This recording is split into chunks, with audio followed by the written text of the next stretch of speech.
باقی 35% کیسز میں رپورٹ غلط آتی ہے۔ اس لیے 2 مختلف جگہوں سے رپورٹ مختلف آنے کے بہت سارے امکانات موجود رہتے ہیں۔ باقی رہی یہ بات کہ پرائیویٹ لیبارٹریز سے ٹیسٹ کے نتائج نیگیٹو آتے ہیں، جبکہ حکومت کی لیبارٹریز سے ٹیسٹ کے نتائج پازیٹو آتے ہیں۔ اب میرا آپ سے ایک سوال ہے کہ کیا آپ یقین سے کہہ سکتے ہیں کہ پرائیویٹ لیبز والے ٹیسٹ واقعی درست ہوتے ہیں؟ آپ کے علم میں شاید یہ بات نہ ہو کہ کورونا کے شروع کے دنوں میں لاہور کی ایک معروف لیبارٹری کا ایشو بن گیا تھا۔ ان کے پاس اتنی ٹیسٹ کٹس موجود نہیں تھیں جتنے انہوں نے ٹیسٹوں کے نتائج جاری کر دیے تھے۔ اس لیبارٹری نے لوگوں کو دھوکہ دیا اور پیسے بٹور کر انہیں بغیر ٹیسٹ کے رپورٹ جاری کر دی۔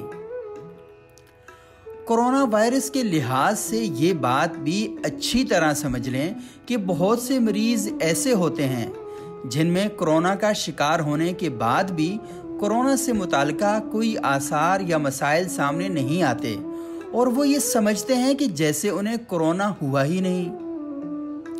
یہ بھی ممکن ہے کہ کوئی شخص پہلے سے کسی اور بیماری کا شکار ہو اور اسے کورونا بھی ہو جائے، لیکن اس میں کورونا کی کوئی علامت سامنے نہ آئے۔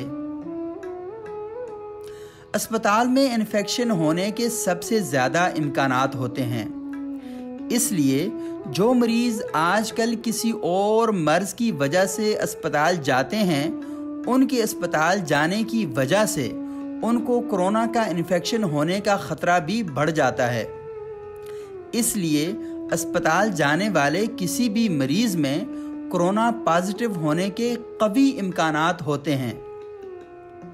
باقی رہی یہ کہانی تو خدا کے لیے اسے سنانا تو بند کر دیں کہ چنگا پلا بندہ سی اسپتال گیا ہے تے کورونا دا مریض کہہ کے انہوں مار دیتا ہے۔ اگر واقعی بھلا چنگا تھا تو آپ اسے اسپتال لے کر ہی کیوں گئے؟ اور اگر اسپتال لے گئے ہیں تو ان ڈاکٹرز پر بھروسہ ہی کر لیں۔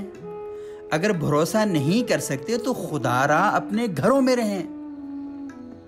لوگ اپنے مریضوں کو لے کر اسپتال آتے ہیں، ڈاکٹرز ان کا علاج کرتے ہیں۔ اگر کوئی فوت ہو جائے تو ڈاکٹرز پر تشدد کیا جاتا ہے۔ یہ ڈاکٹرز بھی انسان ہیں۔ جب مریضوں کو ان کے اپنے چھوڑ دیتے ہیں تو اس وقت یہ ڈاکٹرز اپنی جان موت کے منہ میں ڈال کر مریضوں کا علاج کرتے ہیں۔ کچھ تو ہوش کے ناخن لیں۔ اسپتال آ کر ڈاکٹرز کو تشدد کا نشانہ نہ بنائیں۔ انہیں جینے دیں، انہیں گالیاں نہ دیں، ان پر ڈنڈے نہ برسائیں۔ اپنا سارا جوش ان ڈاکٹرز پر نہ نکالیں جن کو حکومت لاوارثوں کی طرح چھوڑ چکی ہے، جنہیں سیکیورٹی کے نام پہ ضرورت کے مطابق چوکیدار اور گارڈ تک فراہم نہیں کیے جاتے۔ ان پر جب اور جس وقت جس کا جی چاہے حملہ کر دیتا ہے۔ لاہور ہی میں آپ نے دیکھا ہوگا کہ کس طرح وکلاء گردی کرتے ہوئے اسپتال پر حملہ کر دیا تھا۔ کچھ تو خدا کا خوف کریں، خود بھی جئیں اور دوسروں کو بھی جینے دیں۔